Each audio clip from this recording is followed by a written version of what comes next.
Hey guys, I'm Jess with Techstars.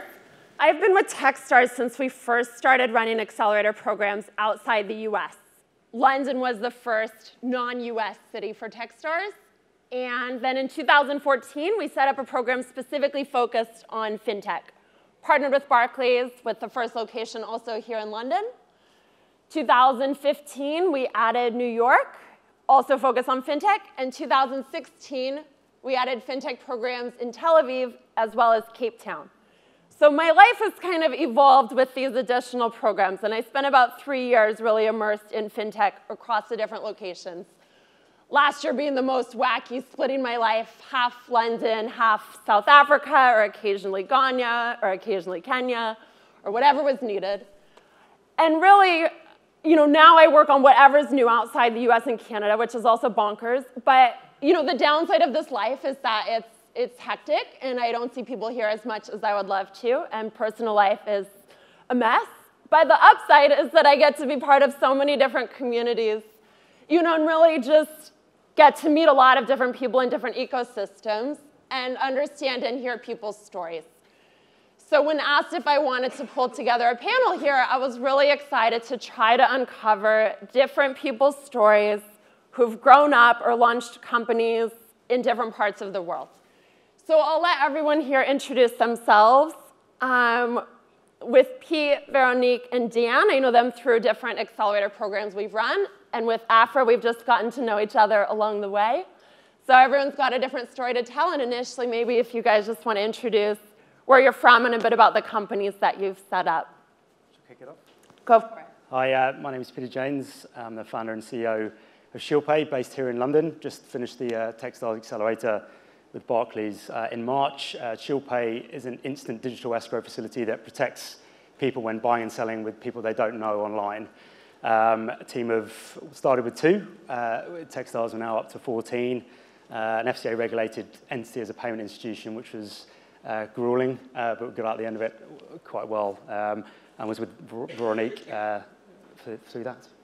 Yeah, that's right. So my name is Veronique. I'm a co-founder and COO at Flux. We're also a Barclays Techstars graduate. Couldn't recommend the program more for anyone considering it. Me and my co-founders, we all met at another high-growth startup. We were employees 1, 2, and 4 at Revolut before we left to start our own initiative at Flux. And Flux is building the world's first infrastructure to capture and process the world's receipt data. So we've built a technology that links fully itemized receipt data to your bank card and account, completely removing the need for paper in store. So our first clients are Monzo. We're onboarding Barclays very soon. That's public information. And we're all, on the retailer side, we're already live with Eat and Bel Air. I'm Daniel Howard from SimbaPay. We're a Kenyan, well, UK Kenyan company doing mobile money remittance across borders in and around Africa and Europe. As you can probably tell from my voice, I'm not one of the Kenyan co-founders. I started just after we started, joined there, and we've gone from 5 people up to 16 now. We were on the Cape Town Accelerator last year, so a year on from that, which again, I couldn't recommend highly enough. Really sorted us out. Yeah, that's it. Hey guys, my name's Afra. My background's in international development and in fintech in London. So I worked for Zopa as a data scientist. I was the chief data scientist of LendInvest and then worked for JudoPay. And I really wanted to go back to my kind of international development roots and try and see if I could help small businesses in emerging markets get access to finance. It's very hard for a small coffee shop in anywhere in the world, apart from Western Europe, America, to get any kind of loan or investment from a bank or a financial institution. So I had this idea whereby small businesses like a small coffee shop could ask customers to pay them money up front. So for example, they'd pay $50 to the coffee shop and they'd get $60 worth of consumables at that coffee shop, so they'd buy coffee, sandwiches over some time, and the business itself would get a small cash injection that it could use to buy a coffee machine or get new set of tables and chairs and really just do whatever it thought was necessary to expand and grow. And in the long term, what we hope to do is digitize that information and get a sense of the good businesses from the bad businesses and use it as an indicator for creditworthiness of a business and start lending them larger amounts of money. So we launched about 1.5 years ago in the Philippines, and we've been growing steadily, and yeah, got about 5,000 odd users now. So I'm going to throw some questions at you guys, but we're also going to have time for all of you. So if there's something you want to add in, there'll be time for that. Pete, your accent's not super British. And if I recall correctly, I think you were going to start up in San Francisco initially. That was the plan. Was that super straightforward? Absolutely not, no. I mean, I was always told to follow the money, and we had quite a bit of interest in the technology that we'd created from the Valley. We were running some demos to show how we could monetize the classified industry. So we knew that there were massive problems with the likes of Craigslist, Auto Trader, Gumtree, and the fact that they're non-transactional, which means that ultimately fraud kicks in when two people meet on these sites and then go off-site to try and find a way to transact with each other. So we could demonstrate that we could effectively monetize and secure Craigslist, and that got a lot of people quite interested. We went there. Well, initially I went there. It was quite nice for the first 2-3 months. Naively, I thought, yeah, it'll be fine. We'll get to know everyone. It was very difficult leaving a network that I'd established for sort of 8-9 years, but ultimately the reason that we came back was a regulatory one. So me being a non-US resident and the company still being a UK entity, it would have taken about $300,000 in about 2 and a bit years to get all the state-by-state licenses required to create this escrow facility there. So sort of tail between the legs a little bit, came back home, but I think it was one of the best things I ever did in the fact that we started from scratch and built this thing with the FCA and the Innovation Hub around it, which meant that instead of building something and then going to the FCA to try and get it regulated, we built it the way that they prescribed. It was pretty grueling nonetheless, took about 7 to 8 months. But what it allows us to do now is use the UK as a testing ground and a bedding ground for the technology. And then in the last 2 months, we've reapplied for the US regulations. But we have the FCA behind us now, which is a really highly regarded regulatory certificate or license to have. So it's shrunk our window now to about just over a year, we think, to get fully regulated in the US. So yeah, it was a bizarre sort of 12, 15 months, but met the Techstars guys, and it kind of snowballed from there, really. Has anyone in the room had agony deciding between whether to be a US or UK company? All right, a few hands. I hear a lot of debate around that, and I thought Pete's story was quite funny there. It wasn't funny at the time. Sorry. All right, Veronique, when we first chatted, maybe almost a year ago, you guys hadn't quite launched yet, hadn't quite got your first customer yet. How did it go getting the first customer on board? It was a really interesting one for us because we actually pivoted during the Techstars program, which we just finished in May of this year. So we joined the program thinking that the best way to solve this kind of data infrastructure problem was if we had the customer ourselves, if we onboarded the customer, onboarded their payment details, and kind of ran our matching of the full receipt in that kind of way. But it didn't take us too long to realize, given we built, tested, and killed our iOS app in 2 months, that this is we're facing a classic marketplace issue. And if any study of successful marketplaces around the world will tell you that the only way to start is by kind of solving one side of the problem first and then scaling from there. So the classic Uber case study of them kind of solving their driver supply by leveraging other people's networks and then building the customer side from there. So because when we went knocking on retailers' doors with our technology, they were very, very excited to have finally a digital bridge between their offline purchase and their offline customer. But the minute they asked how many customers do you have, the conversation sort of died. So we, being in the Barclays Accelerator, realized quickly, great partner that has a lot of customers already are banks. And what better place to store a receipt than right next to the transaction to which it's attached to? So we killed the app and we pursued partnerships with the banks, and we were very lucky, I think, to have met the Monzo team, who have been an incredible partner to us as a beta tester. And now we are taking that to the next level with the Barclays partnership. So Barclays, we're integrating to Launchpad now. So I think that was a key lesson for us and any other startup out there on kind of facing up to the reality of the challenge and failing fast where you have to. Cool. And Dan, working with a bunch of Kenyans in a British Kenyan sort of startup, what's that been like for you? Any funny or notable experiences there? Well, nothing can prepare you for your first time in Africa. That's like just a standard thing. It's been good to go over there. It's been great to live there in Cape Town. But so Nsinga, the co-founder, he's lived here for 8 years. And that was our first corridor, was UK to Kenya. By then mastering that, because we're quite British and Kenyan, and mastering that corridor, that's then opened us up to another one. So it's helped us, prepare for that and master that first corridor, and then we can expand into other ones. So it's very useful having our company like that anyway, and then we could just expand from there.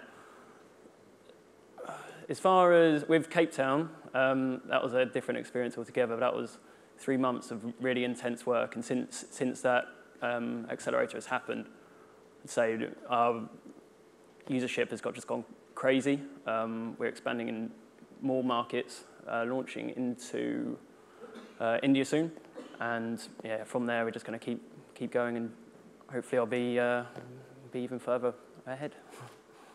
So one of the sayings that I heard a lot when I first started spending time in South Africa or Kenya last year was, "This is Africa." And it meant just like suspend your way of trying to do things and what you think is effective and efficient, and embrace the mix of sometimes chaos and sometimes organized chaos and sometimes just different ways of doing things because the infrastructure is not the same. Yeah. Did you have some, It's always TIA, always. Just someone go, TIA, this is Africa. You just have to get used to it. But it comes out with its own great solutions to stuff. Like the M-Pesa network, I think it takes 60% of Kenya's GDP across it. They're just like SMSing money across to your friends.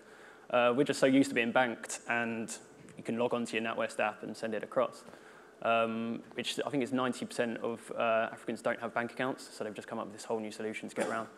But it's something that can only really work there. And actually, I think in South Africa, they tried to launch M-Pesa, but it failed because it just has too much regulation. Everyone has to take a passport in, and if you've got so much of a population that don't have a passport, then you're not going to be really getting banked. So they're Vodacom. I think they failed a few months ago. But it's just all the emerging markets love mobile money, and it's great to tap into that, and we can use that network. Cool. So Afra, you've launched in the Philippines. How many people? I've never been to the Philippines. Who here has been to the Philippines before? All right, a few. The rest of you definitely have to come. Talk us through that decision. How did you get set on Philippines? It was ironically, I went to Kenya me and my co-founder got together, and we wanted to do this, but we didn't really know where to start or where not to start. Eventually, we wanted to, as you do, have an ambition of scaling everywhere, but we had to pick a country, and I went to Kenya, and my co-founder went to Manila, and I'm doing just a kind of random survey in the streets of Nairobi, and I'm stopping people, flagging them down, and I'm like, would you pay your barber, for example, the equivalent of $50 up front? And they're like, no way in hell would I pay my barber $50 up front. He'd run away with my money. And I'm like, this is probably not going to be a great country to start in. And I guess the dynamics were such that people aren't really trusting of each other, whereas in Manila it was the complete opposite. It's like, yeah, of course we would. Why wouldn't we? We get something extra for free, we'd definitely do it. So that's how we kind of launched in the Philippines rather than Kenya, but hopefully we'll make our way around. Yeah. Meet up in All right, cool. Let's just go down real quick. What do you think the biggest market for what you're up to is going to be? And then we'll throw it open to audience questions. Should we start on the far end and work our way back? The biggest market, I guess, in Asia is probably Philippines for us, because there's a lot of people that are completely underserved. I think it's the last country in Asia to really emerge and develop economically, like Indonesia and Malaysia and Singapore, et cetera. So that's probably our biggest market, and then we hope to expand out to Indonesia as well. Like I said, so we're going to India soon. No one would have really thought that there'd be so many Indians in Kenya, but there's so many. So yeah, that's a market we want. Also, anyone sending money into Nigeria is normally doing quite well, so we offer that as well. Yeah, we found Nigerians get a lot of places as well and like sending money back. So across there and across the other sort of east and west hubs of Africa. There's some really tricky ones we want to get to, like South Africa with the regulation with Safaricom failing. That's like the hardest country you could ever get into for remittance. We'll get there one day. For us, it's the UK is obvious. For us, the next stop would be the US for sure. It's India for us. I mean, we just seen the stats, the peer-to-peer market's doing this and fraud is doing that alongside it. And there's no digital escrow in the whole of India. So timing for us is it's a regulatory piece again with Royal Bank of India, but with the infrastructure we have, it's relatively easy to, not easy, that's a lie. It's easier than it would be had we not gone through what we have. So yeah, India's really exciting. We'll do a separate India panel next year. I feel like there's more to come there.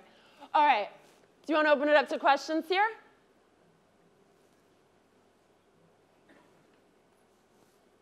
Too thorough, Jess. Who's going to sing the little Jeopardy music? All right, one more. What's been the most nerve-wracking experience when it comes to whether it's different countries, different cultures, different regulations?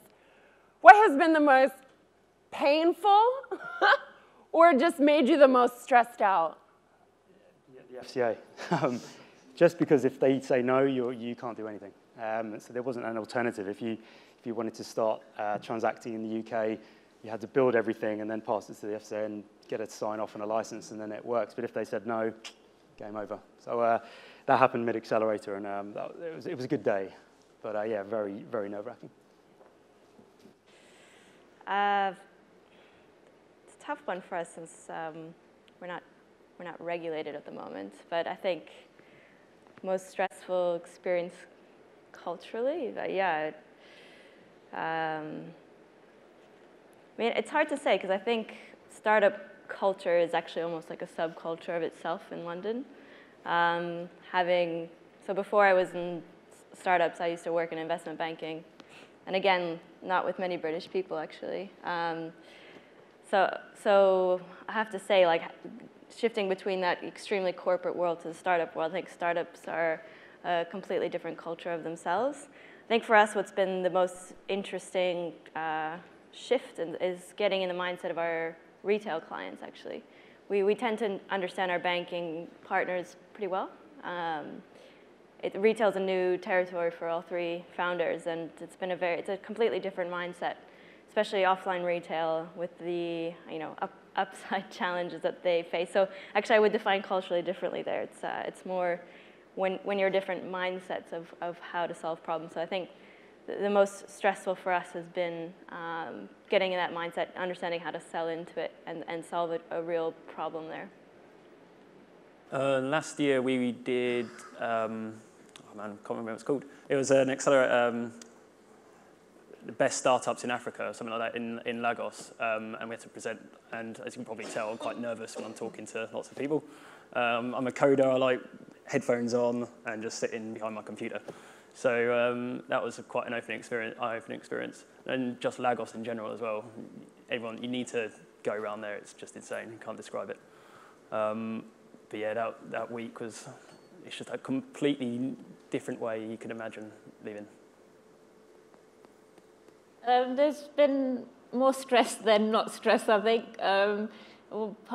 Partly because we were a very small bootstrapping company putting all our savings into it. One was, I think, the security aspect. I don't think it's completely foolproof. So there might be gaping holes in it and people could easily game the system, for example. That was quite stressful and still carries on being a bit of a black area. Currently, my co-founder can't actually leave the Philippines to come back to London because his bag was stolen and his passport and everything in it went with him, and he's having some trouble with immigrations actually just leaving the country. That's pretty stressful for us as well.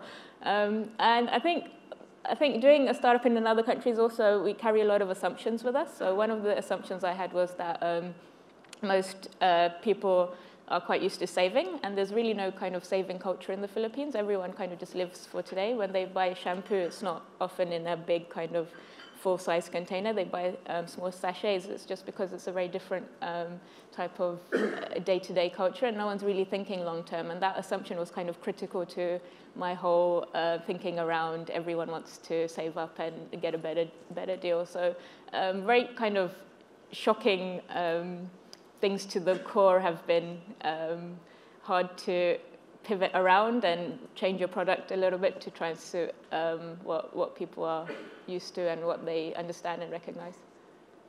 Cool. I think the point on bridging foreign cultures probably sums up everything here and the entire week, to be honest, whether we're talking about bridging cultures between startups and banks or retailers or customers, users. So on that note, thanks for chiming in, and thanks you guys all for coming and for having us.